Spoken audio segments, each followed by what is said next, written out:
Regresamos en 2 segundos. Tenemos a Jorge Matías con su libro Vinagre para hablar de temas de alcohol y drogas, que no son alcohol y drogas, son drogas, todos.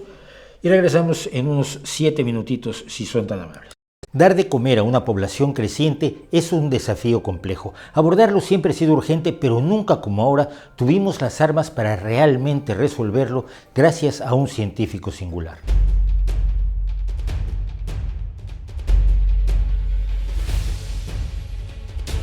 Un popular libro de la década de los 60, La bomba poblacional de Paul Ehrlich, advertía del apocalipsis que le esperaba a la humanidad a la vuelta de la esquina. La batalla para alimentar a la humanidad ha terminado. En las décadas de 1970 y 1980, cientos de millones de personas morirán de inanición sin importar los programas de emergencia que emprendamos ahora. Eso advertía Ehrlich y el público, por supuesto, se horrorizó. Pero la profecía no se hizo realidad en buena medida gracias al trabajo de un científico cuyo nombre no le dice nada a la gran mayoría de la gente y que estaba trabajando al mismo tiempo que Ehrlich publicaba su libro. Norman Borlaug nació el 25 de marzo de 1914 en un pequeño rancho de Iowa, en el medio oeste estadounidense, en una zona poblada por inmigrantes noruegos como su abuelo, quien se había construido el rancho. Se educó en una primaria rural antes de pasar a una secundaria donde destacó en la lucha grecorromana, llegando a ser admitido en el Salón de la Fama de la Lucha de Iowa. Su futuro, sin embargo, no estaba en el deporte. Salió del bachillerato en los momentos más negros de la Gran Depresión y empezó a trabajar como peón agrícola para pagarse la matrícula en la Universidad de Minnesota, cuyas cuotas se pagó además trabajando de camarero y aparcacoches. Seguiría su doctorado que obtuvo en 1942 trabajando con el patólogo botánico Elvin Charles Stackman. Lo que parecía esperarle entonces era el American Dream con un trabajo en una gran empresa química, la E.I. DuPont de Nemours, donde empezó a trabajar como una obligación bélica en tiempos de la Segunda Guerra Mundial. Pero en 1944 se interpuso en esta carrera una invitación de la Fundación Rockefeller para que el joven científico agrícola se fuera a México a resolver un problema grave.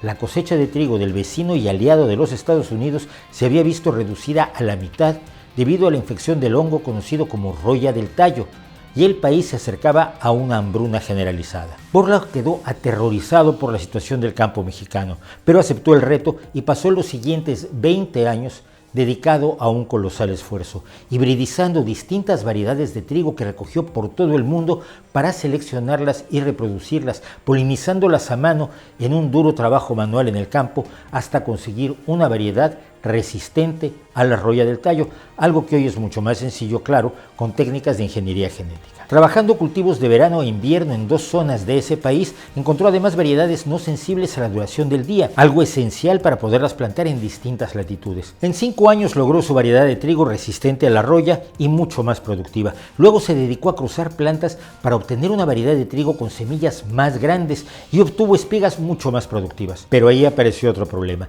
El peso de las grandes semillas doblaba los largos tallos del trigo mexicano, desarrollados para sobresalir entre la maleza. Los hibridizó con una variedad japonesa de tallo muy corto y en 1954 consiguió una variedad de trigo enano de alto rendimiento, tallo corto y resistente a la roya. En 1956 México consiguió ser autosuficiente en trigo, un cambio notable si tenemos en cuenta que 16 años antes importaba el 60% de ese grano. Por esos años una epidemia de roya del tallo destruyó el 75% de la cosecha de trigo durum en los Estados Unidos, lo que favoreció la adopción de las nuevas variedades desarrolladas por el visionario. Las técnicas de Borlaug permitieron a los científicos además mejorar muy pronto el rendimiento de otro cultivo esencial para alimentar al mundo: el maíz. En la década de 1960, el innovador fue a la India, país que en 1943 había sufrido la peor hambruna conocida en la historia, con más de 4 millones de víctimas mortales.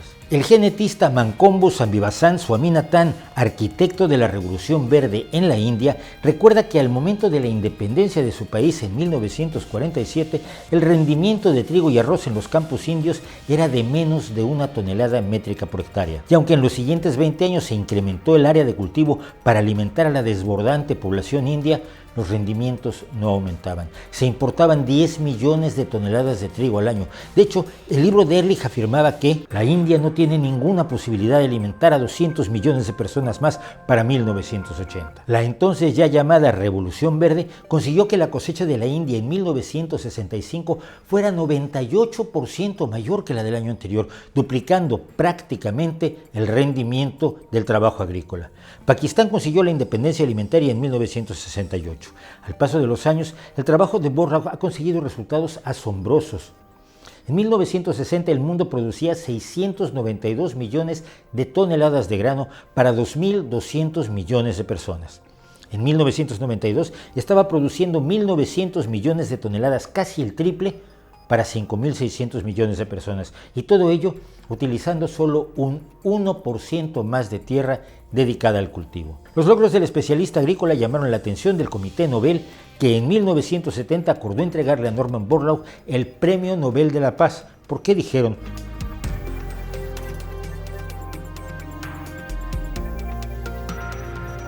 La Revolución Verde fue el primer gran resultado de la biotecnología, de la aplicación de nuestros conocimientos biológicos para conseguir mejores plantas. Pero no solo dependía de las nuevas variedades, sino de la capacidad de irrigación, mejores fertilizantes y mecanización, causas que junto con la incertidumbre política impidieron que África siguiera el camino de otros países, entre ellos China, hoy exportadora de alimentos. En palabras del propio Norman Borlaug, a menos que haya paz y seguridad, no puede haber un incremento de producción. Norman Borlaug siguió trabajando para combatir el hambre y para promover el uso racional de la tecnología a fin de mejorar el rendimiento de los cultivos, lo que ha impedido la conversión en tierra de cultivo de grandes espacios de bosques y ecosistemas protegidos. Norman Borlaug murió el 12 de septiembre de 2009, pero su trabajo contra el hambre continúa en la Norman Borlaug Heritage Foundation, para cuyos programas educativos la Casa de Iowa, donde nació el Premio Nobel, se ha convertido en una residencia estudiantil. Es verdad que la marea de la batalla contra el hambre ha cambiado a mejor en los últimos 3 años, pero las mareas tienen su forma de subir y bajar. Bien podemos estar en marea alta hoy, pero la marea baja podría instalarse pronto si nos volvemos complacientes y relajamos nuestros esfuerzos. Esto dijo Norman Borlaug en su discurso de aceptación del Premio Nobel el 10 de diciembre de 1970.